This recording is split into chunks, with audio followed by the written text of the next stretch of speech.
Hello, hello, hello. What's up? This is Billy Carson, aka Forbidden Knowledge.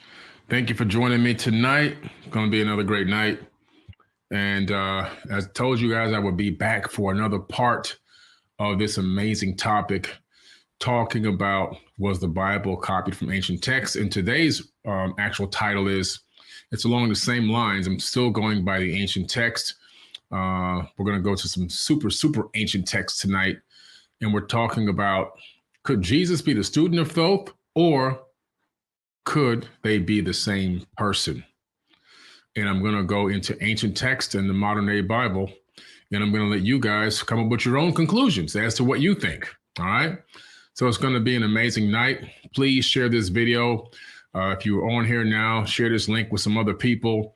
Let's get as many people watching this as possible. If you want to free some slaves tonight, some mental slaves, send this video out to them. You know who I'm talking about. They need to hear this knowledge. They need to learn this knowledge tonight, because we know that a lot of people are still mentally enslaved by the religions of old. It has literally locked them down and put them in a mental prison for eons. And they keep coming back and recycling back into this third dimension and falling for the same old tricks. At some point, we have to break out of that cycle. We have to ascend and become an ascended master. We have to gain Christ consciousness and understand exactly what that means, which I'll go over that tonight as well. All right, so please share this video. Make sure you click the like button so we can get the algorithms going. You know how they got us with those algorithms. We got to click that like button. We have to share this video and get as many people on here as we possibly can. All right. So it's going to be a great night. I'll be reading out of the Compendium of the Emerald Tablets. This is my book. It's still a bestseller. It fluctuates between #1 and #2 on Amazon for the last 4 years. It's a bestseller in 5 countries, not just in the United States. 5 countries, bestseller. Compendium of the Emerald Tablets by Billy Carson. And, I came across the Emerald Tablets in around 2009, 10, right? And I was digging into some ancient texts and researching ancient tablets and so forth lightly, not really deep, just kind of glazing over, because I was interested in traveling to some ancient sites. I had started my travels to go review some sites in person. Then around 2000, later in 2010, I had a great experience, an amazing experience that led me deeper into ancient texts. And that's when the Compendium of the Emerald Tablets, well, not the Compendium, but the Emerald Tablets of Thoth came back up again. The Compendium was the book that I wrote. And I started reading the Emerald Tablets. And the more I read, the more I felt like I was gaining enlightenment. The more I read, the more different paradigms seemed to be shifting. The more I read, the more open my eyes became. And I was like, wow, this is an amazing book. The more I read, the more technology I began to see correlating with current times, the more quantum physics and quantum mechanics, classical physics, spirituality, philosophy. And of course, I could see then where all religions got their information. They got a lot of it from the Emerald Tablets. So I wrote a compendium about the Emerald Tablets. And that's what this book is. It's a compendium. It's a breaking down of the knowledge and the wisdom in the tablets. And I include the tablets in here. I also include the Emerald Tablet of Hermes, which is a single tablet that he also wrote. And that tablet's on display at Cambridge in the UK. The Emerald Tablets of Thoth are located underneath the Vatican in the Vatican Archive. One day we're going to get into that Vatican, and we're going to get those books, that knowledge that they're hoarding down there in the Vatican. They're hoarding 5 miles worth of knowledge underground at the Vatican, their own personal kingdom that they have there. I'm going to do a whole video podcast on the Vatican and the archives and the popes, the white pope and the black pope. And I don't mean black skin like a black man or African. I mean the black pope, a pope that you probably never even heard of before that exists. The super Jesuit general that controls the world. I'm going to do a whole podcast on that, but that's for another night. All right, that's for another night. But tonight we're going to go into the Emerald Tablets, and I'm going to be reading from the compendium of the Emerald Tablets. I'll drop a link here if you guys don't have this book. There's a reason why it's a bestseller all over the world. Let me see if I can find it here, find you a quick link. Let me just type in Billy Carson on Amazon real quick and drop you guys a link. The foreword to the book was written by Jimmy Church from Jimmy Church Radio. So thank you, Jimmy Church. Shout out to Jimmy Church for writing the foreword to the book. All right. And I'm going to drop the link to it right now in the live chat so you guys can get access to it. If you're on Twitter, and I'm live on Twitter, just go to Amazon.com and type in my name. The book should pop right up. Compendium of the Emerald Tablets. All right. So what I'm going to do tonight is I'm actually going to pull up not a PowerPoint. I'm going to pull up a PDF file of the book. I'm going to go through some certain sections where I'm mentioning Jesus. Now, Jesus is not the real name of the person being described in the Bible. The Bible is using a false name, using a very false name. All right. Let me read this quick comment here by Enlighten369. Thanks for the donation. It says, broke out of the religious prison long ago, and your book was a catalyst. Thank you for getting the message out. Thank you, Enlighten369. I appreciate you. And thank you for taking the time and the energy and effort to put into freeing yourself from that mental prison, because I can only open a door. You have to walk through it alone. So I'm going to pull up a PDF of the book. And again, like I said, Jesus is not the real name. That's a fabricated name. That name is fake. More of a modern name. Matter of fact, the J didn't even exist until more recently. So it was really Jesus is what they were calling out. Jesus at the time that they were putting this canonized text together, this book together, this curated remix of information. And Jesus is Hail Zeus. That's what they're saying in ancient tongue, Hail Zeus. So every time you call on the name of Jesus, when you call on the name of Jesus, you are actually saying Hail Zeus. You're not calling on, the divine God King that you think you're calling on, the son of, the creator of the universe. You're calling on Zeus, an ancient character from Greece that actually is not a myth. Zeus is actually one of the original Sumerian pantheon. And that's a whole nother podcast to get into. The names from the original pantheon of Sumeria got renamed to the Greek. That's how they do it. The Greek always come in and they rename everybody. They renamed Thoth to Hermes, right? Now, Thoth, Thoth, he's considered Atlantean priest king. He ruled over the land of Egypt for 16,000 years, according to the ancient Egyptians, not according to Billy Carson. According to the ancient Egyptians, he ruled for 16,000 years. And that's actually not a long period of time compared to some of the people who ruled in the Sumerian kings list. Some of those kings ruled for 28,800 years. One person, right? One person. Elvis says, do the ancient tablets speak about resting on the seventh day? Great question, Elvis. They don't talk about resting on the seventh day in particular. They actually talk about a completion on the seventh day. And then from there, of course, the remix begins. So tonight we're going to go into this. I'm going to pull down this PDF file and I'm going to share my screen and I'm going to start searching so that we can actually get into this thing. All right.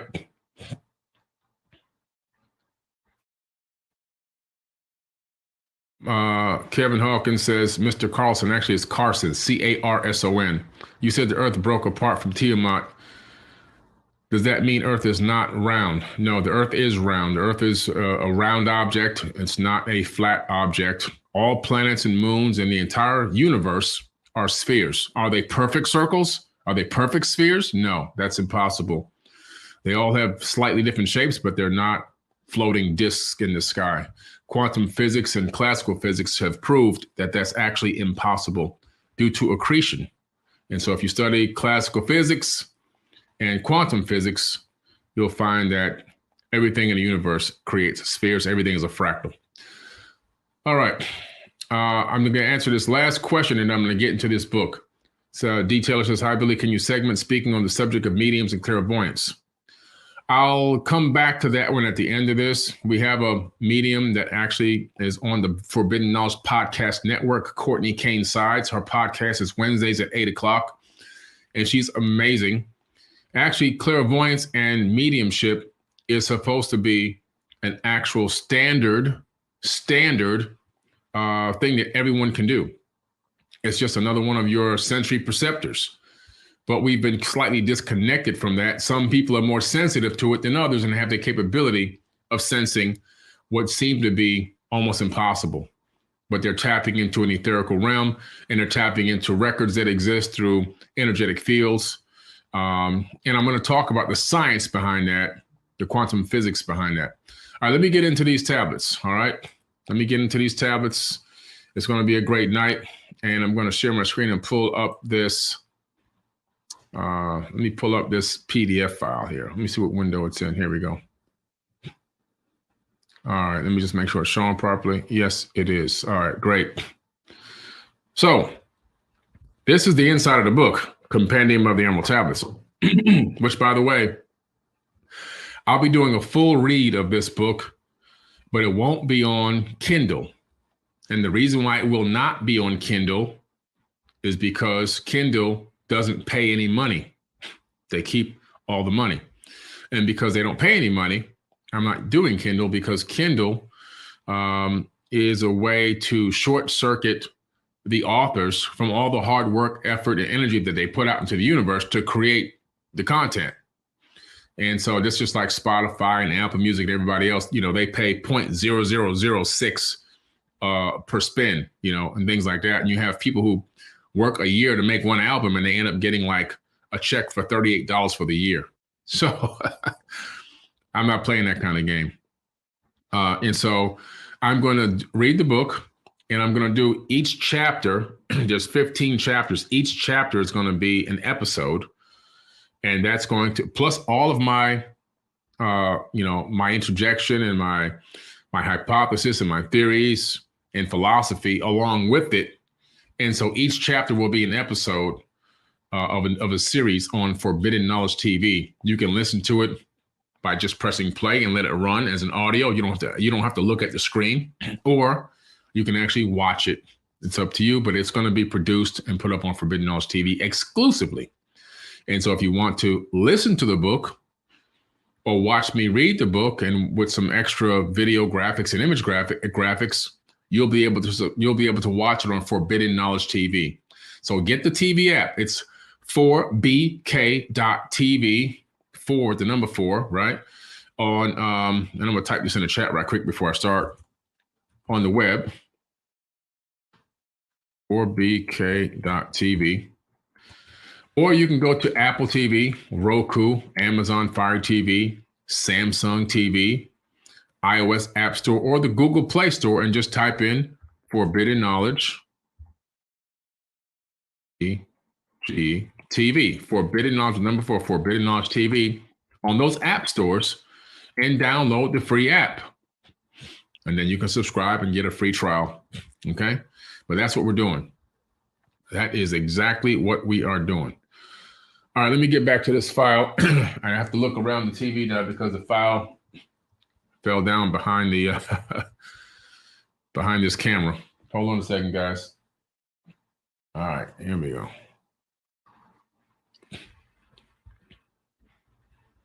Now,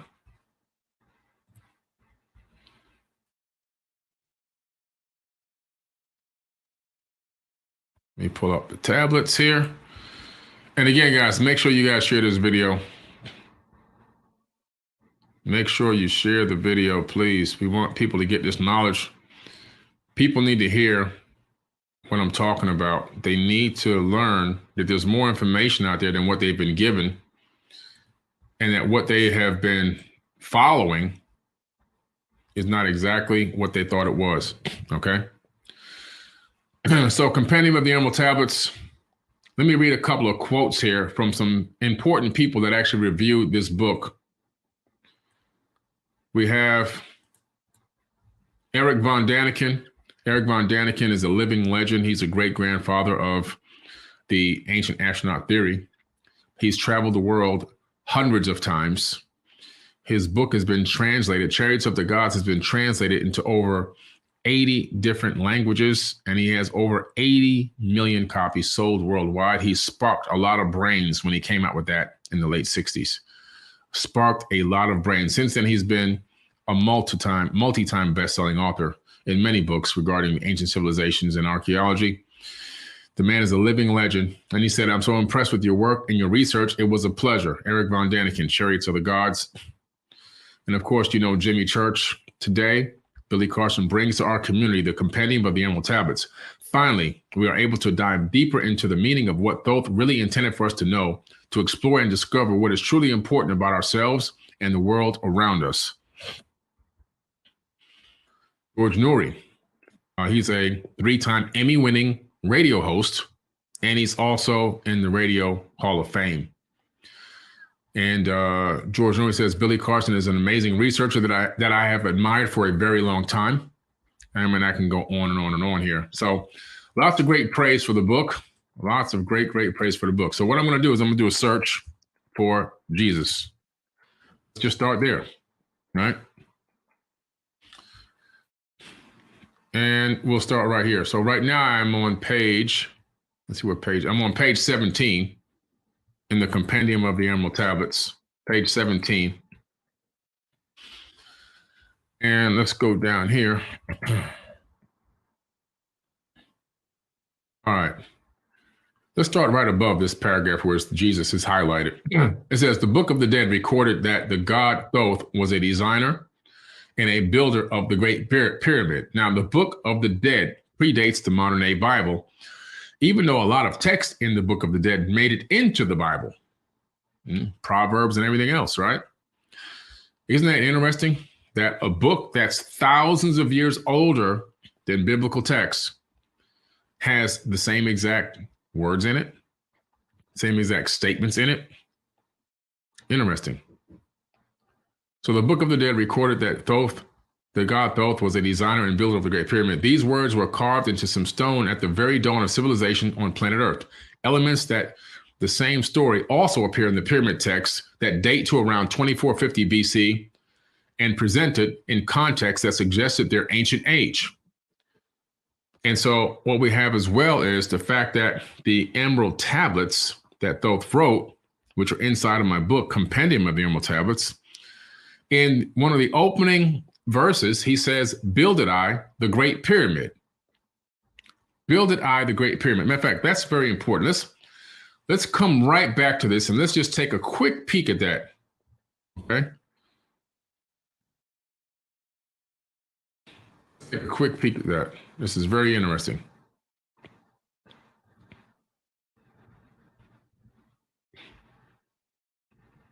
I'm going to put build it. Okay, so Thoth says, "Builded I the Great Pyramid, patterned after the pyramid of earth force." And that's really important, what he just said there. Let me stop right there. "Builded I the Great Pyramid, patterned after the pyramid of earth force." Now, earth force is the gravitational field and the electromagnetic field, and the pattern after the pyramid of earth force. We know that Earth itself is also an archetype of a pyramid. As a matter of fact, if you take the Great Pyramid at Giza and you scale it up 43,200 times, it will fit perfectly into the sphere of Earth itself. It will touch all 3 points. And so we know that the Great Pyramid itself is a perfect representation of the size of the Earth scaled at 432. Which is a frequency that we know is a healing frequency in cymatic frequencies in music, right? Isn't that interesting? Then he says, "Burning eternally so that it too might remain through the ages." Burning eternally. There's a paya inside the center of pyramids. It's the heart of the pyramid generates this energetic source that we find through different types of scans. And we know that at the center of most pyramids, there's this what they call a paya, which is this fire that persists inside the pyramid structures. It's this energetic life force that exists, and you can feel it when you go inside the pyramid. If you come with me to Egypt this October, last year we took 70 people to Egypt, and we all went into the Great Pyramid, and we climbed up into the King's Chamber, and we did a mass meditation, a chant, a Om chant meditation inside the King's Chamber for about almost an hour. It was mind-blowing. If you want to have that opportunity, you got to come with us. I'm going to drop you the link right quick as I'm talking about this, because this we only have, I think, 5 seats left for October. Okay, 5 seats left. Workshops, invest. Okay, 10-day tour. Here we go. So let me drop this in the chat right quick for you. If you want to go to Egypt and have that opportunity, here you go.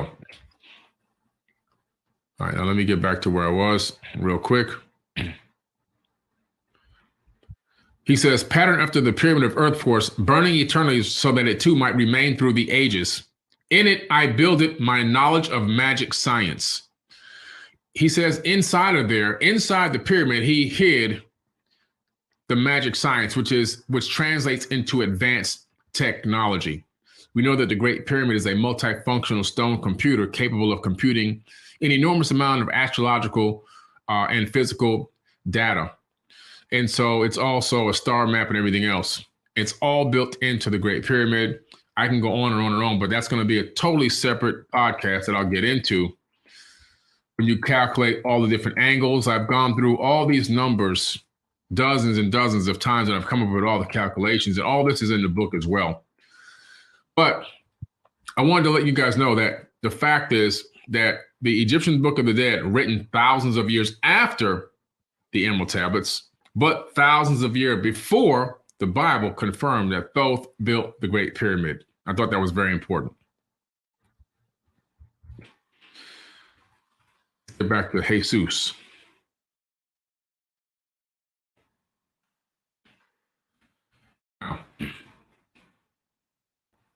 All right, let's get back here for 42. I want to get back to this one area here.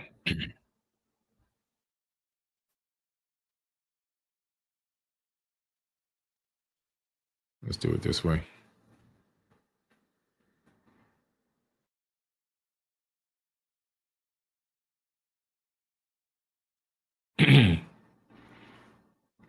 So, all right, Jesus is a special subject that we will focus upon more than once throughout the book. The flight into Egypt is a biblical event described in Matthew 2:13 through 23. The Magi learned that King Herod intended to murder the infants within that area, and soon after, Joseph saw an angel in a dream which told him to flee to Egypt with Mary and his infant son, Jesus, also known as the accurate name, Yeshua. I'm using Jesus in the book because it relates to people's minds a little bit easier, but we know it's actually Yeshua, all right? And so this is a very important statement here, because we know that in Matthew, all of a sudden, Jesus disappears from the Gospels at the age of 12. Where does he go? We know that he goes to Egypt because the Bible says he did. And guess what we find in Egypt? We find that Jesus was actually there. Not only was he there, but we know that the house he lived in still stands. It's a shrine now in Coptic Cairo, which you will visit with me when you come with me in October to Egypt. All right, if you're coming on the tour, you're going to get a chance to walk and look at the actual bed that Yeshua slept in when he left and fled and went to Egypt with his mom. Okay, it's still there. It's a shrine that people, come there every single day from all over the world to see this shrine inside of this Coptic church. The house has been converted into a Coptic church, basically, but it's still there. Pretty amazing place to go see. And it lets you know that this person, this entity, really did exist in the physical form. It wasn't just some kind of thought thing. It was real. This was a real person. For those of you who were wondering, this was a real person that existed with flesh and blood. He put on his pants one leg at a time, just like we did. Okay. Pretty interesting. Now, he was a virgin birth. How do we know about the time he spent in Egypt? Well, there's this book called The Gospel of the Holy 12, and I have these gospels as well. They're very little known, hard to find gospel. The Gospel of the Holy 12. I'll put it on the screen right there. The Gospel of the Holy 12 by S.G.J. Ousley. Now, what's interesting is these scriptures were omitted from the Bible. In other words, these verses, they were left out. It tells you of Jesus, where he was and where he went when he disappeared from the biblical text at the age of 12 to 32. He went to Egypt to learn what? The Egyptian mysteries. From who? Who was the original creator of the mystery schools? Thoth, the Atlantean priest king.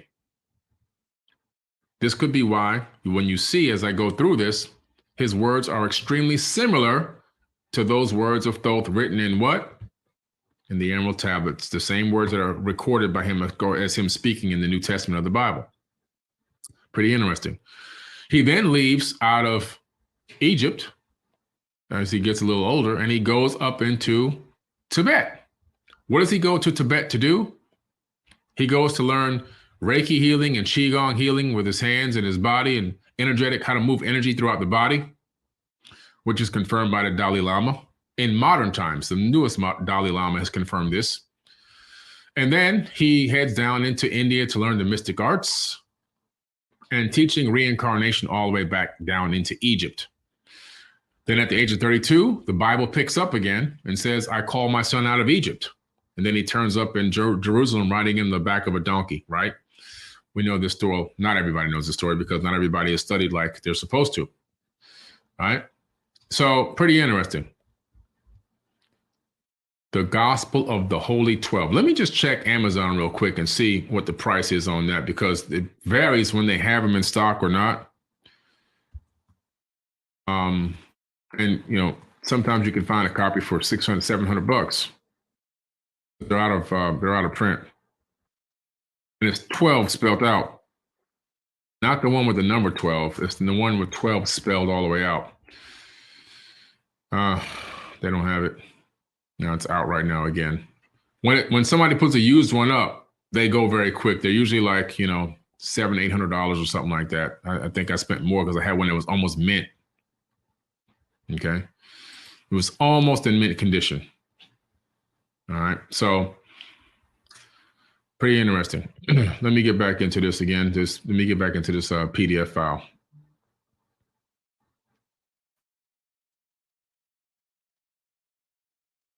I'm doing this blind because the screen is behind the camera. So I'm trying to get back to, there we go. All right, got it. So I'm telling you that Jesus is a huge subject in this script. Now, the Great Pyramid of Egypt has been and still is a temple of initiation into the mysteries. Gnostic texts, such as the first Apocalypse of James, which you probably never heard of, were likely banned because of their different understanding of Jesus's importance. They understood Jesus much more in terms of being a revealer of human wisdom, explains Brent Landau, a religious studies lecturer at the University of Texas at Austin, who presented the findings at the Society of Biblical Literature annual meeting in Boston, November 2017. The first Apocalypse of James manuscript is from the Nag Hammadi Library at Oxford University. Okay. Again, I always bring you guys the receipts. I always bring the receipts. That's one thing it's going to be guaranteed.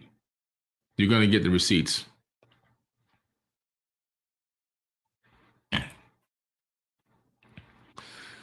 If you see this image right here, this image on the screen, excuse me, this image is where Jesus' shrine is.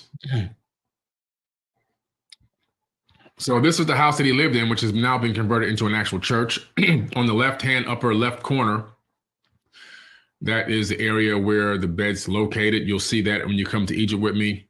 You see on the right side where the candle is, his name engraved into a steel plate or copper plate that's right underneath a window. Him and his mom's name is there. And then you see the church pews and everything else, which has been built around the shrine.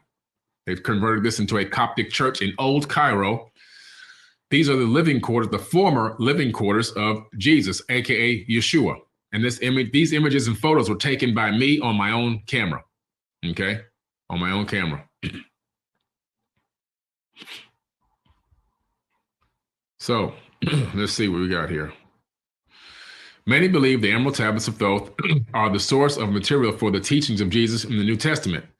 If you read, this asthma is acting up. If you read the Apocrypha text, you will find out that Jesus was a student of the Egyptian mysteries and he taught reincarnation and meditation. Yes, Jesus taught reincarnation and meditation. This is you have to read the Apocrypha text. Let me see, do I have the Apocrypha here in front of me? No, I have the Book of Enoch, and it's upstairs in my other library, but listen to me. The Apocrypha have so much revealing information in them, it will blow your mind, all right? Blow your mind. So if you read the Apocrypha text, you'll find out that Jesus was a student of the Egyptian mysteries. He taught reincarnation and meditation. I know this to be true because on my last trip to Cairo, that's me, I visited the Coptic church where Jesus and his mother lived while there. They lived under the church in the basement. The Council of Nicaea in 325 AD omitted that information from the canonized Bible. I have included photos that I took in May 2014 of the living place of Jesus and his mother in Egypt, which you just saw those photos. It is still kept as a memorial until now. The biblical story of the birth of Jesus is about the sun and planetary alignments. The real person named Yeshua, aka Jesus, is actually Thoth or the son of Thoth. I'll tell you how I come up with this. I'll tell you how I come up with this understanding. So, okay. When you look at the Apocrypha text, you discover something amazing happens. You discover that Jesus's grandmother, Mary's mother, is also a virgin birth. They didn't teach you that in Bible study, did they? They didn't teach you that. You discover this when you do deeper research. And so why would the mother of Mary be a virgin birth? It seems as if someone was establishing a particular bloodline.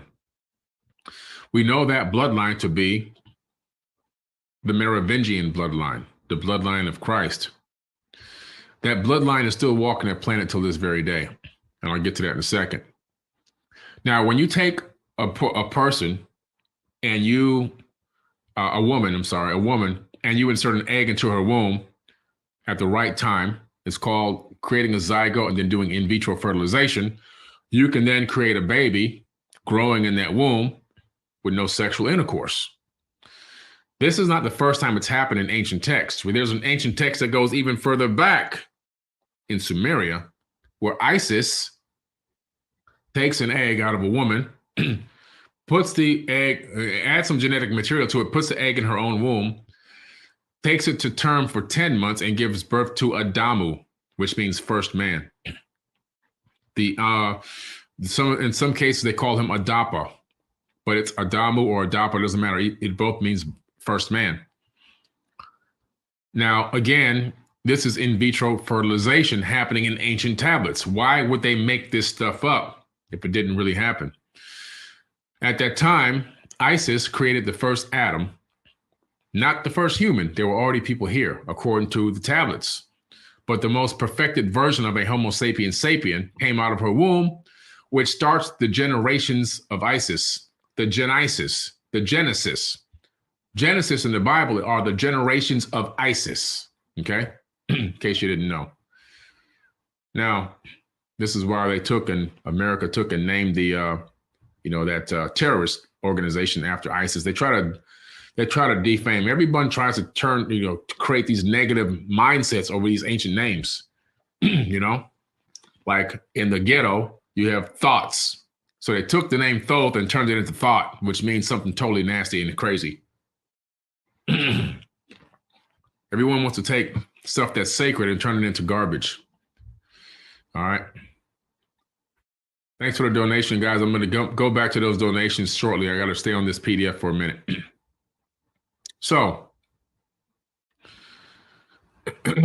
let's see. I have included the photos, like I said before, that took in May 2014 of the living place of Jesus and his mother, which is still a memorial to this very day. The real person named Yeshua is actually Thoth, or the son of Thoth, in my personal opinion.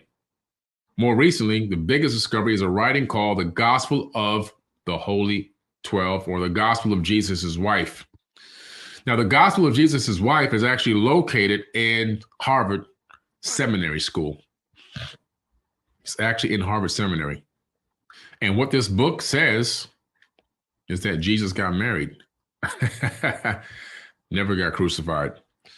As a matter of fact, the Sinai Bible, which predates the King James Version of the Bible, there was never a crucifixion. It didn't happen. It was added to the Bible by the Romans for more control. Interesting, as they combined all their pagan and non-pagan holidays and everything else into one book, and decided if we get the people under this one roof, instead of fighting them, we can keep them under this one thing, and we can take their money every week. We can make them pay taxes. We can make them send us offerings. We can make them send us all their food and their dead animals so we can cook them and eat them. And so that's what they decided to do. Pretty interesting. So it says here, yes, Jesus was married and had children. His bloodline still walks the earth till this very day. Behind me are photos that I took in May 2014, which I showed you already. A well-known story in the East recounts Jesus was a student of the mystery schools, and upon leaving there, he traveled to Tibet. He learned energetic healing and meditation. This is not me. This is not off my dome. This is coming up out of ancient texts and ancient records that already existed long before, thousands of years before the Bible was written. The Bible was written in 100 AD to 900 AD, long after the people were already dead, gone, bye-bye. History. They were gone. They weren't here. There was nobody walking alongside Jesus saying, say that one more time, I want to make sure I get it right. Matter of fact, the disciples themselves were actually illiterate men. They couldn't read or write. They couldn't read or write. The Bible wasn't put together the way that you think it was put together. People began to discover a lot of ancient texts and tablets in different caves and archaeological dig sites, and they started putting them together. They started capturing them and creating this cache of ancient information. And then they started at some point trying to get as many of them into an organized format, you know, on a calendar scale. And then they wanted to try to create a book out of it. And so they decided what to take out and what to keep. And eventually they came up with, this is what we're going to go with. And this is what we're going to plagiarize. This is what we're going to remix. And that became your Bible. Okay, that's how you got it. Those are just facts or facts. There's no way to hide from it. In the information age, ignorance is an excuse. All right. All right, here we go. Many people believe that the Emerald Tablets of Thoth are the source material for the teachings of Jesus in the New Testament. If you read the Apocrypha text, you will discover that Jesus was a student of the Egyptian mysteries and he taught reincarnation and meditation. And so when you go in here, it says, I have included photos, which I showed you before. There's more photos in the book. You can check it out on my book. But here's where it gets really important. When you start getting into this information here, the next page is this chapter here. The next chapter, I'm sorry. The History of Thoth the Atlantean, Emerald Tablet number 1. When you get in here, in this chapter, I will establish a true source of the teachings of Jesus. It appears that most of his biblical teachings and statements come directly from the Emerald Tablets. This also points to the possibility that Jesus may be Thoth or the son of Thoth. Right here, you see this labyrinth. This image that you're looking at right here before I get into the text, this was discovered underneath the sands at Giza, where the Great Pyramid is located.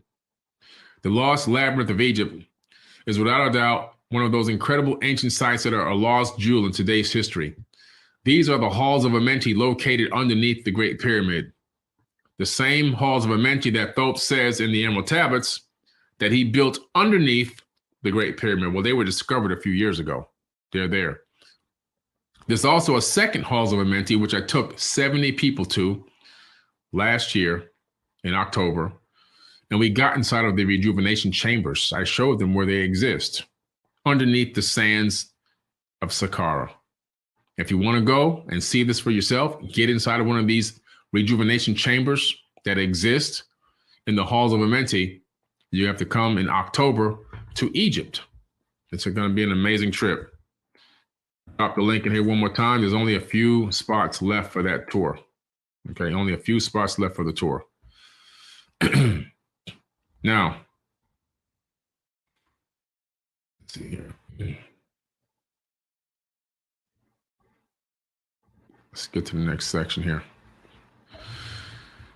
Here's where it gets interesting. Thoth says, not as the little men of the present age did, the mighty ones of Atlantis live and die, but rather from eon to eon did they renew their life in the halls of Amenti, where the river of life flows eternally onward. Now, the halls of Amenti is a place where, according to Thoth, he would have these bodies inside of these rejuvenation chambers, and he would transfer his consciousness into new bodies so he can walk amongst men, but unlike a man. Jesus says in the New Testament, the book of John 7:38, he that believes in me, out of his being shall flow the river of living water. Halls of Amenti, where the river of life flows eternally. Same exact statement. It's the same exact statement. There's no difference there. Not one difference.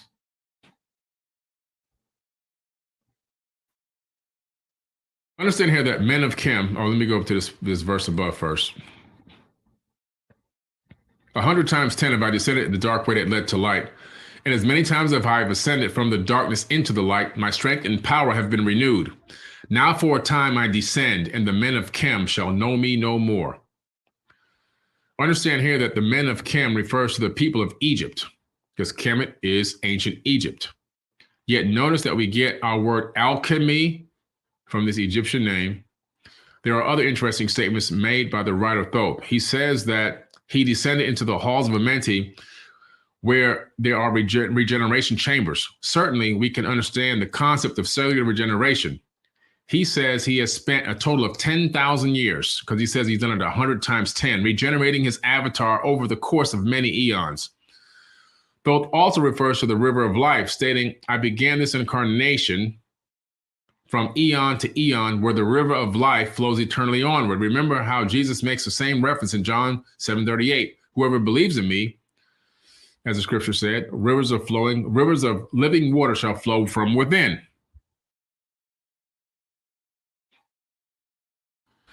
The more we read the Emerald Tablets, we realize readily that the connection between Thoth and Jesus is there. I believe that this is very possible, and they are one in the same. That's my own hypothesis.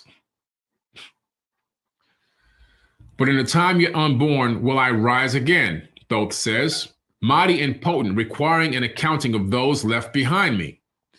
Another interesting statement made by Thoth many thousands of years before Jesus tells his disciples that he will rise again. Okay. It's interesting that Jesus says the same thing in Mark 9:31. He says the same exact thing in Mark 9:31. He says he's going to rise again.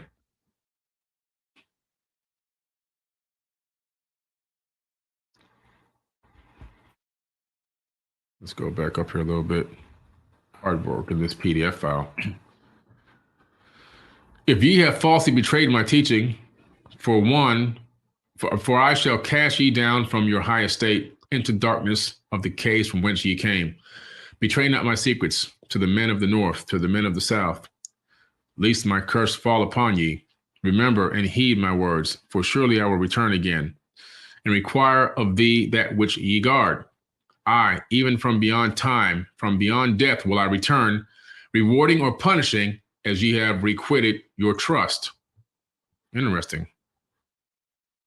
In the biblical text of John 14:20, Jesus declares to his followers, I go away and come again unto you. Tell no one the Son of Man be risen again. Now, here's interesting. Jesus calls himself numerous times the Son of Man in the biblical text. What does Thoth call himself in the Emerald Tablets?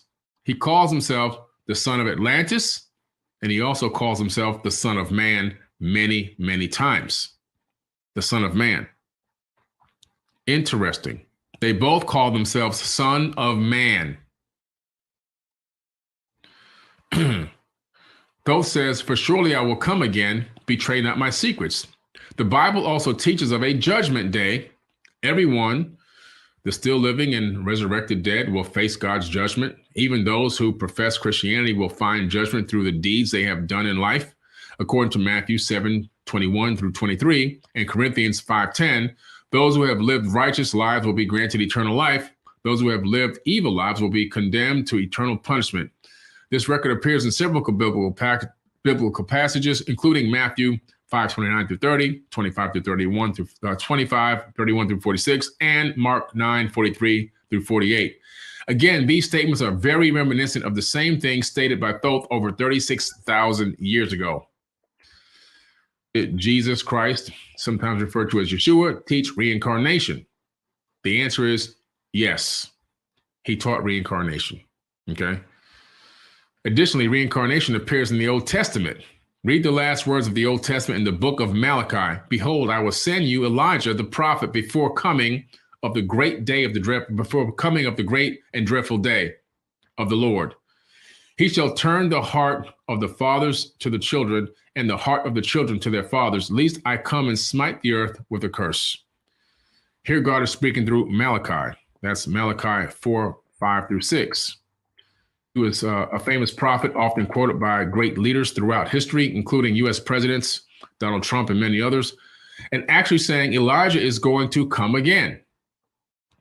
Now we find that Jesus making the same statement.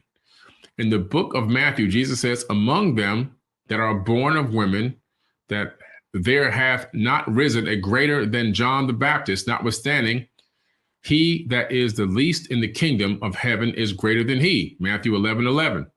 We're talking about a person who's coming, who's here, dies in some form or way, and then comes back again within the same time frame as a different person, still having the same attributes. We're talking about a form of reincarnation, or are they just changing bodies like Thoth says in the Emerald Tablets? Then he says, "And if ye will receive it, this is Elias, which was for to come," Matthew 11:14, meaning his coming was prophesied. Therefore, Jesus said he came, he was beheaded. They did with him what they could, and so they will have to do me. And we're talking about the fact that this guy came and he came back again. And Jesus is saying the same thing's going to happen to me. I'm going to get killed and then I'm going to come back again. We just going to keep coming. Well, how are they coming back? What are they coming? How are they doing this? Could it be some form of technology that we're not familiar with, spiritual technology? Could it be that they are really using what Thoth talked about in the Emerald Tablets? We know that Jesus was teaching reincarnation nonstop in the Gospel of the Holy 12 and also in the biblical text. When you really analyze what he's been saying, he's talking about coming back over and over again in the third dimension, in a body. Scriptures concerning the coming again of Elijah flow so prominently through the Bible that anyone can accept the fact that they appear within the context of an already established canon. If reincarnation is so important, why is it not taught in the West? Some religious leaders have attempted to control people using fear tactics by saying, if you don't do what I tell you to do, you're going to go to hell, which we know is added to the Bible by the Catholic Church. I think the early church fathers feared that if people understood reincarnation, they wouldn't go to church, but would just have a hand at the Father and say, "Well, I'll go into my next life." All right. People will be like, "Hey, I messed up here. Let me start fresh again." The Apostle Paul teaches the Corinthians, "We know that when this earthly tent we live in is taken down," we're talking about the avatar body, right? That is when we die and leave this earthly body. "We will have a house in heaven, an eternal body made for us by God himself and not by human hands. We grow weary in our present bodies, and we long to put our heavenly bodies on like new clothing." This is biblical text I'm reading. "For we will put on heavenly bodies. We will not be spirits without bodies." This is the Bible. We will not be spirits without bodies. We're talking about physical bodies. We're talking about physical form. People saying, oh, we're going to this place and it's going to be, no, you're coming back in a body, a physical body. While we live in these earthly bodies, we groan and sigh. It is not that we want to die and get rid of these bodies that clothe us. Rather, we want to put on our new bodies so that these dying bodies will be swallowed up by life. 2 Corinthians 5:1. So again, like I said before, there's more teaching of reincarnation in the biblical text than anything. The idea that John had been Elias, so John had been two different people within a certain period of time. he was one person died, he came back as another person. And that the prophets could relive again on earth is to be found in many passages of the New Testament, but is most notably quoted in Matthew 16:13-17, Luke 9:7-9, and Matthew 17:10-13. If this is an erroneous belief, Jesus would have combated it and did many others, as did many others. But from this, he gave complete sanction and authority by making it a basic principle of necessary condition by adding, no one may reach the kingdom of God if he is not born again. In John 3:3. Furthermore, insisting such when he added in John 3:7, do not be surprised when I say it is necessary to be born again. Born again. Where does the term matrix come from? The term matrix comes from the Bible. That comes from the biblical text. Matter of fact, let me pull it up right quick. Let me pull that up right quick. The matrix. Bible. Let's pull this up right quick. You got to be born. You got to come through the womb.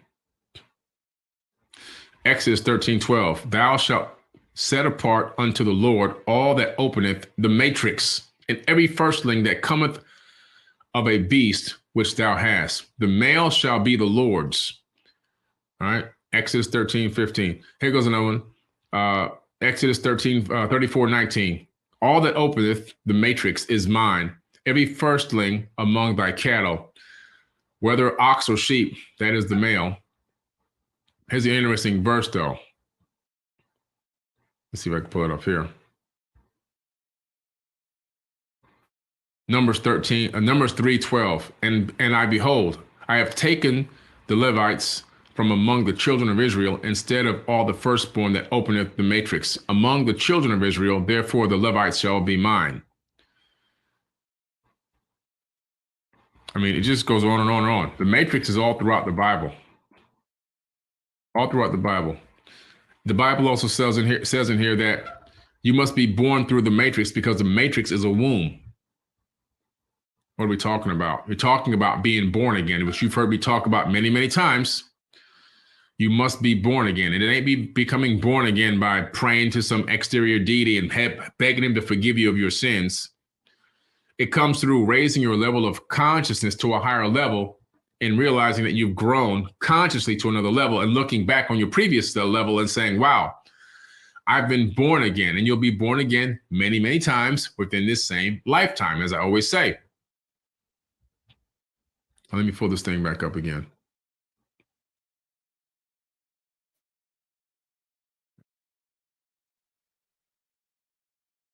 There's so much information. I can go on this. I can go on for hours and hours and hours, but let me get in here.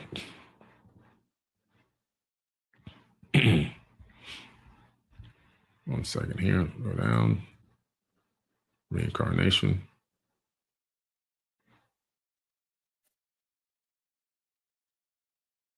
Okay, here we go. Okay, and Thoth says this. In all of these, greatest among the children of men was my father, Thought Me, keeper of the great temple, link between the children of light. Now, Thought Me is actually Ea Enki. That's his father. Thought Me is the Sumerian god Enki. Also in John 12:36 records the words of Jesus, believe in the light that you might be the children of light. Why is he saying the same exact thing from the Emerald Tablets? Slightly differently, but the same exact meaning, the same exact thing. It's because either Thoth is Jesus and Thoth are the same person, or Jesus is some way a bloodline, because we know of this virgin birth, like I said earlier, to establish a bloodline. Mary then gives a virgin birth. The grandmother gives a virgin birth. The grandmother was a virgin birth. Then Mary comes, right? Then Jesus is now a virgin birth. What is this bloodline being established and why? Is someone using the same technique that ISIS used in the Sumerian tablets to create a bloodline so that Yeshua could come through that specific line? Is this an experimental way of coming back as a human being through the womb instead of becoming a fully formed grown man every time you reincarnate? Because those claim to have the power to reincarnate at will. Did he utilize a particular technique to come through the womb of a woman, a human, and then regain all of his memories and grow up more potent and more powerful? Or was Jesus simply a student of Thoth the Atlantean priest king of his ancient mystery schools when he went to Egypt to learn the Egyptian mysteries, according to the Gospels of the Holy 12? You see? It's a conundrum. It's either one of the two, because the Emerald Tablets is 36,000 years old, and then Jesus is saying all the stuff that's being said in here over and over again. Which came first, the chicken or the egg? That's my question. Which came first, the chicken or the egg? Thoth says, I sent for me the sons of Atlantis. I sent them in many directions, that from the womb of time, wisdom might rise again in her children. Long dwelt I in the land of Chem, doing great works by the wisdom within me. Thoth sent his crew to all continents to kickstart new civilizations based on the same basic architect and sciences that he taught in the land of Chem. This is why, after the great flood happened and knowledge regained the land, everything would spread out from Kemet. All the wisdom can be traced back to ancient Kemet, because that's where everything was kickstarted and rebuilt. That was the first source, and then from there, it spread out around the earth. 36,000-year-old text says this, not me. Another Bible verse, apparently copied from much older text, seems to resonate with the words of Thoth in Ephesians 2:10. For we are God's handiwork, created in Christ Jesus to do the work which God prepared us in advance for us to do.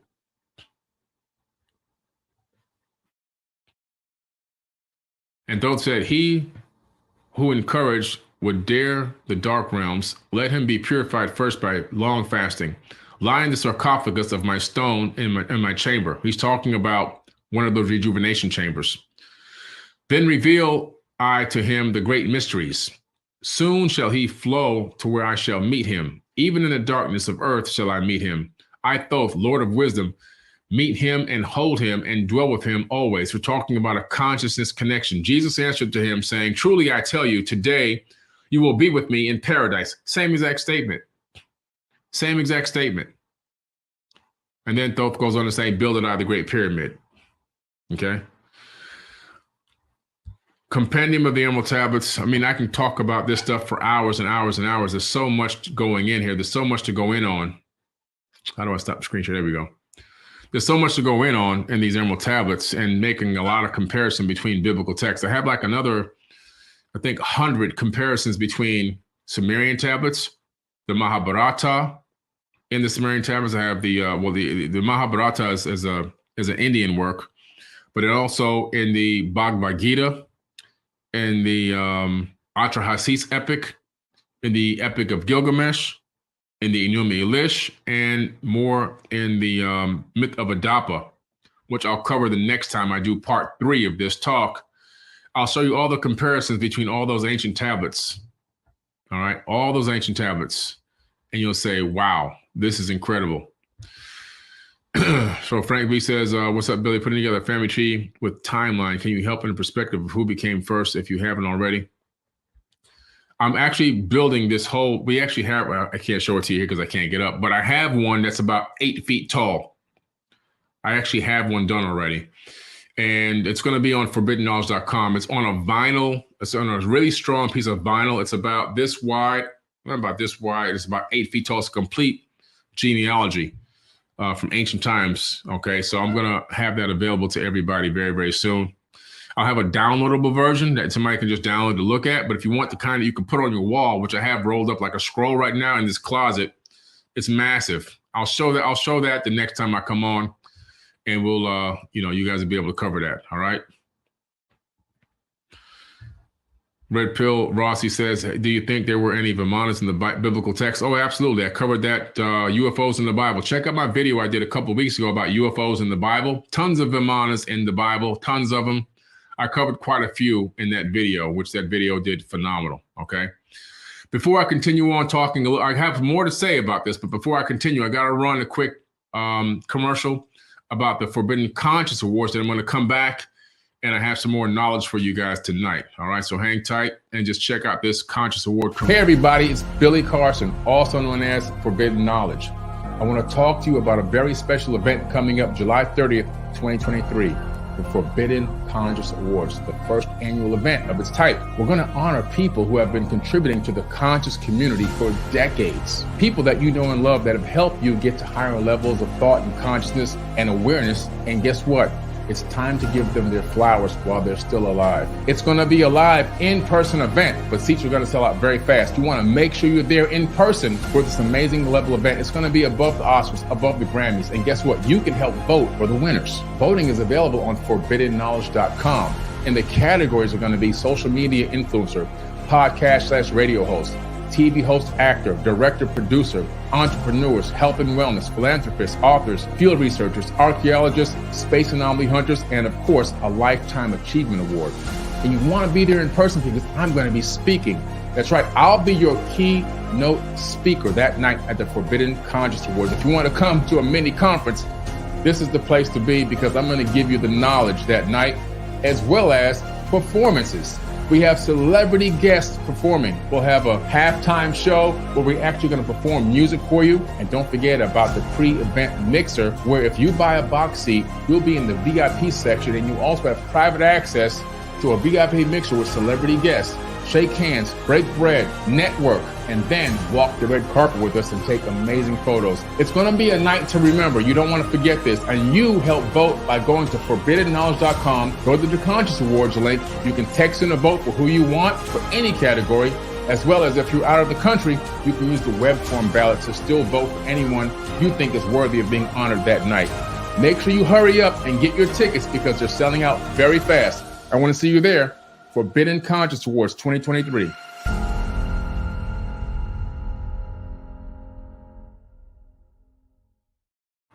It's going to be an amazing night to remember. You want to be there in person. I'll be speaking that night. As you guys know, I'm not doing a lot of conferences anymore. If you see me doing a lot of conferences, those are the ones that I'm in control of. Those are the ones that I'm either partnered with, I'm sponsoring, or I created them from scratch myself. And so because of that, these are one of the golden opportunities to come see me speak. I'll be speaking in Miami, Florida at the award show. And so a lot of people always complain, there's nothing on the East Coast, nothing on the East Coast. Well, here we are. We're on the East Coast. So July 30th, come down to Miami. It's going to be an amazing night to remember. You don't want to miss this incredible event. Everyone who gets a ticket gets an amazing benefit. We're going to give you a certificate that will allow you to get a significant discount on airfare and hotel. It's primarily you're paying the taxes on the hotel and the airfare. This is something you can't find anywhere. It's one of our sponsors.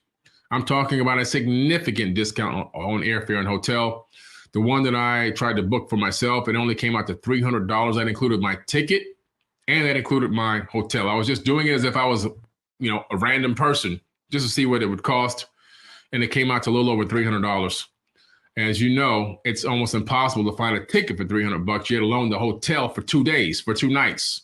So you get 2 nights and airfare for a little over $300. You can't beat that anywhere. And when you get a ticket, we will email you within a few days your link to register for your certificate. All right. It's going to be amazing. DJ Quicko, please get the Compendium of the Emerald Tablets, especially if you're a Christian. Learn the truth about Yeshua's teachings.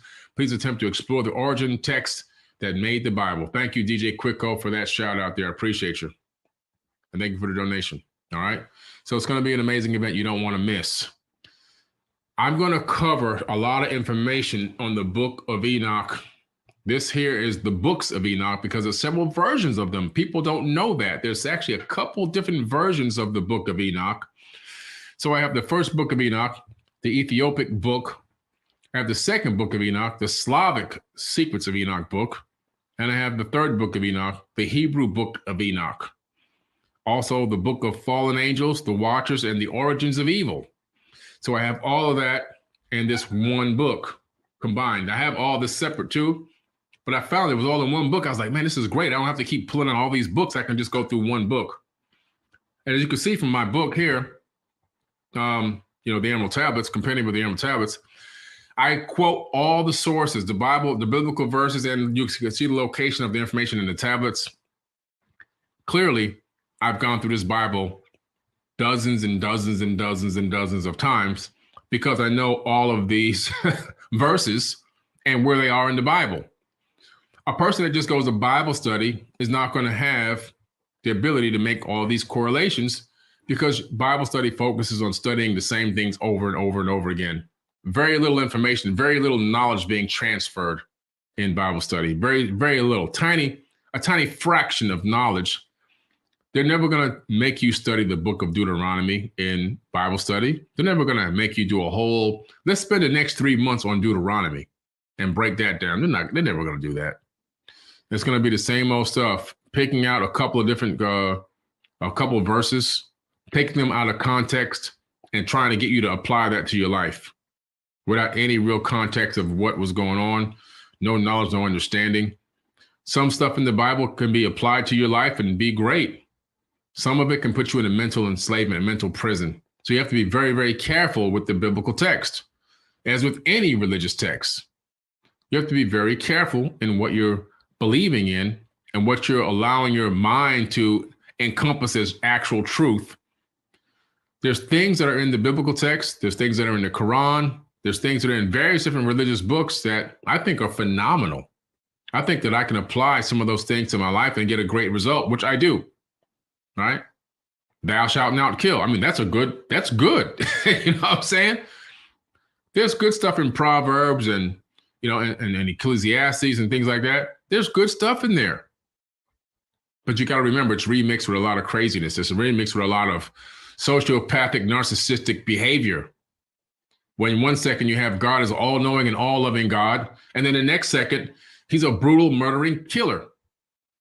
Who's killing all the people in the Bible? Check out that video that I made on YouTube. Who's doing all the killing in the Bible? Let me see if I can find that video and drop that link in here for you guys. Who's doing it? Who's doing all the killing in the Bible? Does anybody know? I give you a hint. It ain't Satan. It ain't Satan. I found it. Let me give you guys this link right quick.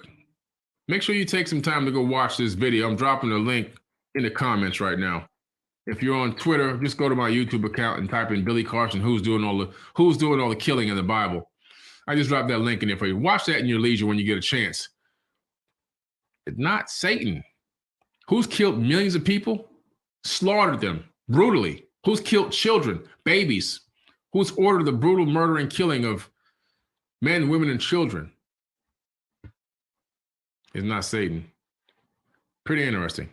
So that's why I attribute the God of the Bible, which is actually not the God of the universe, is a entity, actually several entities, to be honest with you, because it's more than one God in the Bible. They use the word God singular, but that's a mistranslation. It's actually gods with an S. They slip up a couple times and say gods in the Bible with an S, but when they're trying to identify the monotheistic version of God, they always take the S off. When in true reality, when the ancient text, you find that the S was there. But these people were evil, brutal, ruling, psychopathic, sociopaths, narcissists. And they were deadly people, very deadly, very, very murderous, killing people, ruthless killers. And then you pray to them thinking that that was actually the creator of the universe when it's not. There is a creator of the universe. There is a divine love that exists that permeates the entire universe. But the one written about in that book is not it. Is not it. So at least you can have solace in knowing that there is a creator. There is a divine energy that flows through everything and every atom in the entire universe. That's based on science. We are living in a creation that's based on real science. What I'm telling you is in that book, that's not the one who did it. That's not the one who did it. Not even close. Even they said themselves, and I do mean they, that the creator of all will punish them for what they did here on this planet. That's in the Sumerian tablets. They said the creator of all will punish them for what they did. They even know they have a reckoning in themselves. They never called God a him or a he. Won't he do it? They never said him or he. They called it the creator of all. And where else does that show up? In the Emerald Tablets. Thoth never called himself a god. He never told people to pray to him. He's one of the very few that did not masquerade as a god, although he could have. When he left the different regions of the earth, the people there who were left behind eventually deified him, because that's what people do. We do dumb stuff. We start saying this guy was God. No, he wasn't. As a matter of fact, there's a verse here where people start groveling at his feet. And he says, whoa, wait a minute. Calm down. I'm a son of Atlantis. I'm here to help you. He didn't say, yes, grovel at my feet. I am your Lord God. You pray to me. You blah, blah, blah, blah. He didn't do that. Now, some of these people, his relatives, his uncle did that. His uncle made people pray to him. His cousin made people pray to him. His brother, Amun-Ra, made people say amen after every prayer. And they were at odds. Him and his brother were at odds with each other. They always fought. They had battles. And Thothme, also known as Ea Enki, said, Thoth, you go to the other side of the planet, man. Start something over there. And Thoth took some African Olmecs with him to Mesoamerica and kickstarted the whole Teotihuacan civilization. What does Teotihuacan mean? Translate to the city of Thoth. That's in Mexico. That's where I'm going in 2 weeks. Teotihuacan, the city of Thoth. That's why the pyramid there, the Pyramid of the Sun, is the same exact dimensions of the base of the Great Pyramid at Giza. The alignment is the same alignment with Orion at the Great Pyramid and the other two pyramids that are sitting there on the Giza Plateau. Both pyramids are built on top of aquifers, right? And the Pyramid of the Sun, which is the larger pyramid at Teotihuacan, is exactly 50% the height of the pyramid at Giza, the Great Pyramid at Giza. It's the same architect, same exact architect. His name is Thoth. He went there with Africans from Africa and built the Teotihuacan civilization. They extended all throughout Mesoamerica, all down into Tulum, down in through the jungle, into the Yucatan Peninsula, down into Chichen Itza. All of that was built. The Mayans built nothing. And they admit they built nothing in their own records. They will teach you this when you go study archaeology and ancient civilizations in college. The Mayans built absolutely nothing. They had no knowledge. They inherited what was already there. The Aztecs, who came a couple hundred years after the Mayans, also inherited what was there. The Aztecs were in another part of Mesoamerica where they were living in a valley. That valley had a volcanic eruption. The mountain behind them was a volcano. It was active. It erupted. It destroyed everything. Some of them died. They had to go find a new place to live. As they journeyed through the jungle, they stumbled upon Teotihuacan. And guess what? They moved right on in. Again, they built nothing. They built nothing. It was already there. Up until certain parts of the dynastic, like the later dynastic era of Egypt, they built nothing. Now, some of the parts like Karnak and Luxor, which are a lot newer, yes, they had their hand in that. Clearly, you can see not super megalithic structures. Clearly, you can see blocks cut and then stacked on top of each other in different ways. Some of the knowledge had been lost. The super ancient, super megalithic structures that were built were coming out of Kemet long before the dynastic era even happened. You see? So we're talking about a super ancient culture and a super ancient race of people that encompassed the whole planet. They went around the entire planet, pole to pole, creating and building civilizations everywhere with megalithic structures that were very similar in style and size. And over time, their knowledge had become lost. And whoever was around moved in and inherited what was already there. All right? That's how it got there.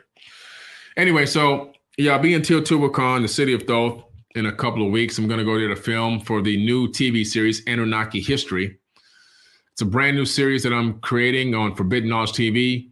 It's going to be on documentary level quality. The quality is going to be just like the Black Knight satellite documentary you saw, which won Independent Film of the Year. So that's the quality level it's going to be on. I'm going to get some on-site video footage done to add to the show, to the TV series. And so that'll be one of the first places I go on site to film for the Anunnaki History TV series. But tonight's been a great night. I'm going to come back again and do some more on these topics.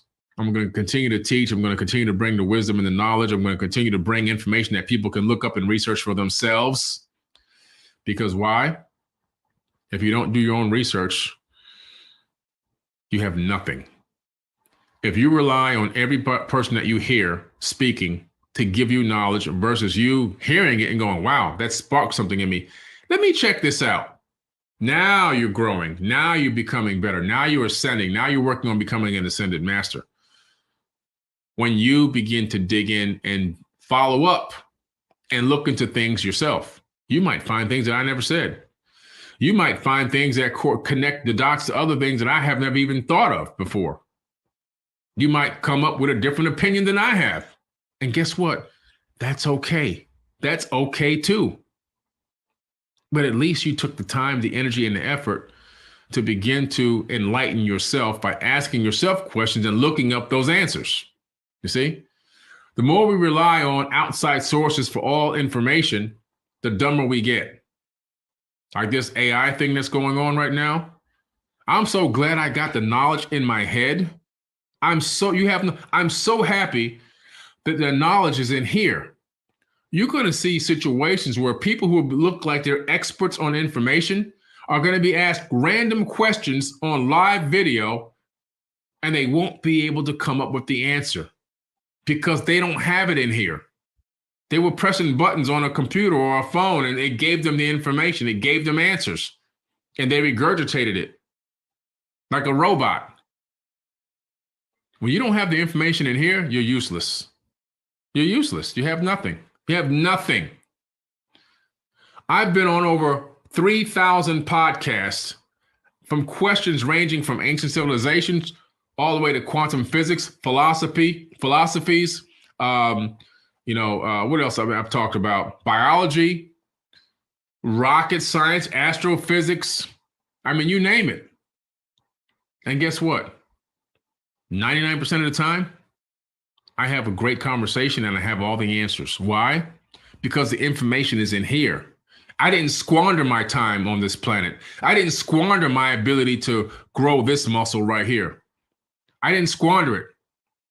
While all my friends were out partying and getting drunk and getting high and having sex with a million girls and spending all their money on clubs, I was filling this up. I had a little party in here and there. I got my little piece in here, but I didn't overdo it. Everything within balance. Everything within balance. While they were running around the streets, spending up all their money, I was getting the knowledge and I was applying the knowledge and building businesses and building myself up. And now you can ask me questions in financial literacy. You can ask me questions in dealing with ancient civilizations. You can ask me questions in quantum physics. You can ask me questions in philosophy. You can ask me questions about anything pretty much. And 99% of the time, I'm going to have some answers. I mean, I don't have all the answers. I don't know everything. But damn it, I got a lot of answers. But you know why? Because I spend my time in these things. I spend all my time with these things, books.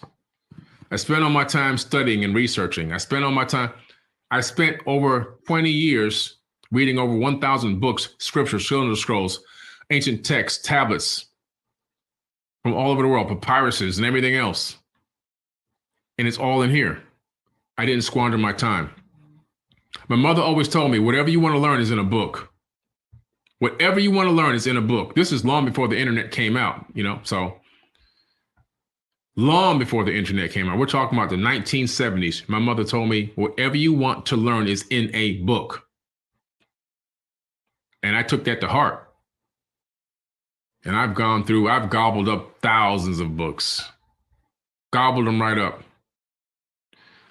where the average person is only touching on a couple of pages here or there, or reading a couple of scriptures here or there.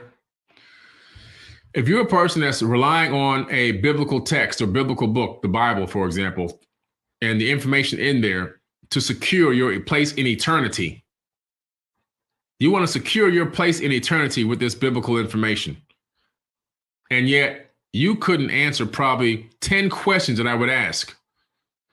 You have to begin to ask yourself, how in the hell does this guy know more about the Bible than me? And I'm hoping for a place in eternity based on this information. There's a problem. You have to look in the mirror and realize you haven't done any work. You haven't asked any questions. You haven't sought out the answer to any questions if you did ask them. You're just going with the flow. That's a big problem. That's the nature of our reality in the society we live on this planet today. Everyone just going with the flow, doing no research, no digging, no investigation. Even these trolls out here that come up with these videos, their research capability is so poor that the information they put out becomes defamation because they themselves don't know what they're doing. And they think they did a great job researching. They need to be taught a class on how to research. They know nothing. They're living in a world of people that do poor research. You want to get to this mythical, magical place called heaven based off of one book. And in your brain, that one book has everything in it you need. And it's all accurate. Don't even question it. If you question it, you're going to go to hell. That's what they tell you. Well, I'm here to tell you that's not accurate. Take the fear, false evidence appearing real. That's what fear is. False evidence appearing real. Take that fear and kick it to the side and start doing some digging and start asking some serious questions. Because anytime I can sit down with a religious person, including pastors, and ask them questions that they can't answer, what they start saying is, don't question God, because they don't have the answer. You can't question the scripture. They don't have that means I don't have the answer. And yet and still you want to get to this paradise for all eternity and you don't know anything. I remember this one Christian guy I met one day, he was talking to me. I said, well, what's Jesus' brother's name? You told me you love Jesus. I started off like this. I said, you told me you love Jesus. I love Jesus with all my heart. That's all I focus on. I said, really? I said, how many years? The guy says over 20 years he's been a Christian. I said, well, what's Jesus' brother's name? He didn't know the answer. I love my fiance. If you ask me what her brother's name is, I'm going to tell you his name. I know his name. How are you going to love somebody so much that you're relying on this entity for eternity and you don't know the name of this guy's brother? I be asking simple questions too. I don't be asking no hard questions. I ask simple questions. They just have no clue. I told this one guy, I said, how many years you been reading the Bible? This guy said it was almost like 50 years. He's an older guy. I said, give me a 2-paragraph summary of the book of Deuteronomy. Go. Book of Deuteronomy? Yeah, give me a 2-paragraph summary. What's going on in the book of Deuteronomy? What's happening in there? Tell me, just give me something. Couldn't do it. Couldn't do it. Can't do it. No clue. Can't do it. There's a problem with that. There's a big problem with that. When I start asking basic questions that you can't answer. This other guy, when was the rapture added to the Bible? Rapture added to the Bible? No, that's that's the canonized text. No, that ain't no canonized text. Who wrote the scripture? It was actually a footnote. What year was it written? And why was it added to the Bible? Can't answer. William James Darby, 1835, added a footnote to a biblical text on a theory he had about a rapture event. Doesn't really exist. Later on, some pastors saw it as a great way to control people and added it as the canonized text and reprinted it as published, text in the Bible, as if it was a real verse. Doesn't exist. You see? Doesn't exist. But you can ask these questions. They have no clue about these questions. They have no clue about the answer to these questions because they don't do any research. The pastor jumps up and he screams and he sweats all over the place and the sweat splashing on you. and he's knocking you out with these invisible power blows and everything else, and you're getting you all hype, and they're playing the music at the right frequency that gets everybody shaking, a good rock and roll song will make you do the same thing. I seen Michael Jackson on stage have people in the audience shaking, vibrating, and talking in tongues and passing out, just like a pastor can do. It's all about the right frequency and vibration. You can psych anybody out. You can psych yourself out into believing all this stuff. At the end of the day, what knowledge do you really have, and can you apply that knowledge? Why can I go to my old neighborhood in Opelika in Miami, Florida, and within only maybe a 5-mile radius, there's about 60 churches. There's literally a church on every corner, sometimes 2 on a corner. And the city is worse than when I left it. How come I can go around this entire country, and every time I go to an impoverished area, there's a million churches there sucking up the money, the little bit of money that people have in the community, and the community is going down the tubes? How come I can do that? Because it's being used as a manipulation tactic, because the people there, they are wanting some kind of change, some miraculous event to happen so badly that they're willing to block any sense of logic whatsoever, toss it out of the window, and give their last dime, their rent money, due to that prosperity. You know the prosperity message. They always come with the prosperity message. You got to give till it hurts. You got to give till it hurts. Give up that money. If you put something in the plate and it ain't the right amount, and you know you got more money to give, and blah, blah, blah, blah, and if you don't do this and you don't do that, you're never going to see a return.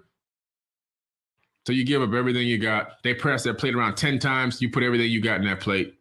Now Monday comes, you can't pay your rent. You can't pay your light bill. You can't pay your car note. And the pastor running down the back staircase with this big, huge wad of money to go take care of all his bills are paid. Then you come back and say, hey, I'm about to get evicted. Can you pay this off for me right quick? I've been coming here for 20 years. They ain't gonna pay that off. Hey, pastor, you know what? I got a great business idea. Here's my business plan. I want the church to fund it for me because I've been coming here for 20 years and all my kids now are growing up. They've been coming here and everybody been tired and nonstop. And we only need about $15,000 to start this company. And we need you guys to go ahead and, make that seed investment for us. Ain't happening. Matter of fact, you might get excommunicated from the church for even asking that question. Look, man, we got to wake up. We got to wake up. We've been pimped. The best thing you can do is admit you've been pimped. It's going to hurt you for about a good 2 months, maybe 3 months. All right. But you got to start asking the right question. You got to start looking at what you're believing in, because anytime you say, I'm relying on this information for my eternal life, but you don't even know the verses I just spoke on tonight in my book. You didn't even know some of those verses existed. If you're relying, somebody tells me, if you want to make it to eternity, what's in this book, whatever this book is, what's in this book is what you got to know. Man, not only am I going to study that book backwards and forwards and frontwards, I'm going to probably eat the pages. Yet and still, what you see is people are told this, and this is why it doesn't happen. I'm going to end with this. The reason why people who are mostly Christians, unfortunately, sit back, kick their feet up, and watch the world burn is because they're told that all they have to do is beg this outside deity named Jesus for forgiveness, and then all their sins will be absolved, erased, right? So they, in their mind, man, I messed up again. Oh, it's okay. I could just say, forgive me, and I can keep on going. Now I don't have to I don't have to be responsible for my own wrongdoings. I don't have to take responsibility for my life. I can do whatever I want to do, how I want to do it, when I want to do it. Then I can just beg for forgiveness and get a fresh start again. I don't have to take responsibility for what I'm doing and how I'm acting and what I'm being. I can just blame that on the devil. The devil made me do it. He whispered in my ear. There's a devil out there that can whisper in the ears of millions and billions of people and make you do things. No, that devil that's in your ear is your own self talking to yourself, making you do dumb stuff that you did. that you yourself did. No, nobody else influenced you. You did it. You're the one that did that. And then you absolve yourself by begging forgiveness to this other entity. And now you just keep going in this cycle of doing dumb stuff and begging for forgiveness and doing dumb stuff and begging for forgiveness. And if I do it just the right time, right before I die, if I could time it right before my last heartbeat, I might make it into heaven. That's what y'all are doing. It's all about fear-based. It's all about self-survival, self-preservation. It has nothing to do with love whatsoever. Zero to do with love. Zero. It's all about how can I save my own skin so I don't burn in this fake lake of fire that they told me about for all eternity. That's what it's all about. So at some point, you got to start asking yourself deeper, harder questions about life, about this religious belief system that you've been forced, that's been forced on you, that's been fed and shoved down your throat your whole life. And you've been told, don't ask questions, don't question this, don't question that. I saw this one pastor who was this female pastor. She was on TV, jumping around, screaming, sweating all over everybody, talking about something. Thank goodness for slavery. Otherwise, we still be in Africa praying to a tree. Thank goodness for slavery. This lady doesn't even know anything about African spirituality. She probably couldn't tell you the first thing about African spirituality, or even her own bloodline and where they came from, or even what part of Africa they were even from. Or if they were even from Africa, they might have been from America before America was America. And she jumping around here talking about some thank God for slavery. Like millions of people had to be slaughtered and died and whipped and beat so that she can find this ability to absolve her sins through an outside entity so she don't have to take responsibility for her own actions. You see, there's no logic in that. There's zero logic in it. Zero. You know, in the New Testament, the Bible says, Jesus says this. He says, honor your slave master as you would honor me. Honor your slave master as you would honor me. Jesus is condoning slavery in the New Testament. You see, that's garbage. So you could tell that's a remix. Somebody said, you know what, let me add this little piece in here because I got to keep these slaves under check. Let me add this in here. We're going to print this because, you know, back in the time of the Torah, yeah, they like to have them house slaves. Oh, they had them. It's all in the Bible. Lots of slaves back then. Lots of slaves. Let's make this slavery okay. Then you get into the New Testament. All of a sudden, they're like, you know what? We got to keep these slaves going. I don't care about this New Testament. We got to keep the slaves. Jesus says, honor your slave master as you would honor me. Now, do you think the creator of the universe is going to tell you to honor a slave master? Come on now. If you believe that, I don't know. I don't want to say nothing crazy, but you might have to go get an IQ test. You might have to go get an IQ test. And then from there, you might have to go sit down and see, you know, what you can do what kind of supplements you could take, what kind of vitamins you could take to help boost your brain power.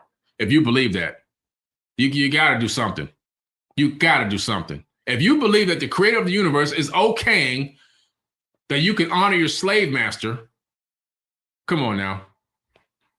Ginkgo biloba, blueberries, you might need some grapeseed extract, something. Get the brain pumping, please. Please do something. Because if you believe that, you really, really, really, really, really need something. I can't tell you what it is, but you got to go find out what it is. Because that's low IQ, low frequency. In the New Testament, the Bible tells you, again, Jesus speaking to a slave master about beating the slave. And he's telling the slave master, don't beat him too bad. You don't want to kill him.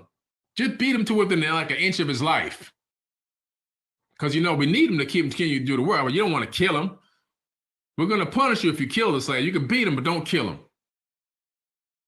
How come they're not teaching that in Bible study every single Sunday or Wednesday night, whenever they go? How come they're not doing that? You didn't know about that either, did you? You see? Foolishness. Foolishness. So, again, become your own person. Become your own researcher. Start asking questions. Ask yourself questions. Look at information that contradicts itself and start trying to figure out why is it contradicting. And then use some basic logic and you'll figure out what's being told to you is not exactly what happened. What's being taught to you to believe in wholeheartedly for eternity is not even coming from the word of the creator of the universe itself. It's coming from human beings, from men. Actual flesh and blood men that put their pants on one leg at a time, just like you. All you need to know is this, and I'm gonna end. The divine spark that created everything in the entire universe is inside of every atom in your body. Meaning that you are God and God is you. You are the divine walking in the flesh already to experience life like it is in the third dimension as you. And everything that exists in the entire third dimension that's made of atoms, and we know that everything in the third dimension is made of what? Atoms. Is conscious. This microphone is conscious. This cell phone is conscious. The book is conscious. Why? Because it's made of atoms. And we know in quantum physics that atoms are conscious because electrons are conscious and electrons orbit the nucleus of the atom. So everything is alive. We don't make a cell phone. We don't make a microphone. We stack atoms like Legos and then we can convert it into an object that we can utilize for our own personal benefit. However, the atoms themselves that are in this, that are stacked up, are conscious, period. And if you understand that everything is conscious and you taught that to your kids, their clothes are conscious. And you teach them what it means to be conscious and you teach them to respect everything that's conscious, well, then they will treat everything better. You would treat everything better. You will treat everything you have and own with respect and dignity. You would take care of things better. You would be more grateful for things because you would realize that everything you're touching, everything you're dealing with, including the chair I'm sitting on, is conscious. A rock is conscious. That's the power of knowing spirituality and knowledge and wisdom. Not believing in these fake gods in this book that are leading you to your own demise. Got you sitting back thinking you done made it because you can say, hey, forgive me. And you're still doing the dirt. You've been absolved, but you're not taking any responsibility for your own actions, for your own life. And you just keep doing it over and over again like a broken record. How about breaking out of that mold and changing the cycle, changing the system, changing the paradigm, and realizing who you are and what you are and walking in that power? That's when your life is going to change. And that's when your family life is going to change as well. All right. Guys, thanks for joining me tonight. I appreciate you guys. I love you. Thanks for being a part of Forbidden Knowledge. I'm going to close out with this amazing opportunity for you to get a Mercedes-Benz from this raffle. I'm going to drop the raffle link in the chat. This raffle, some of the proceeds go to help communities and schools, which are children that are desperately in need. All right. So if you want to get a chance to win this Mercedes-Benz AMG, click the link in the comments and I'll see you guys.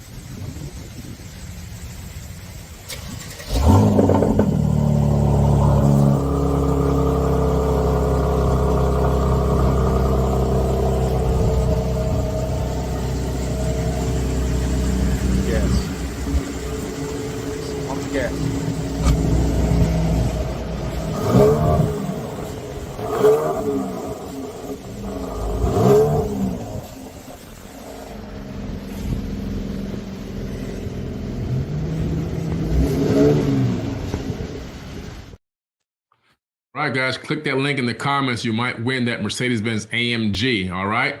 Until next time, I'm signing out. Third Eye Love. Peace.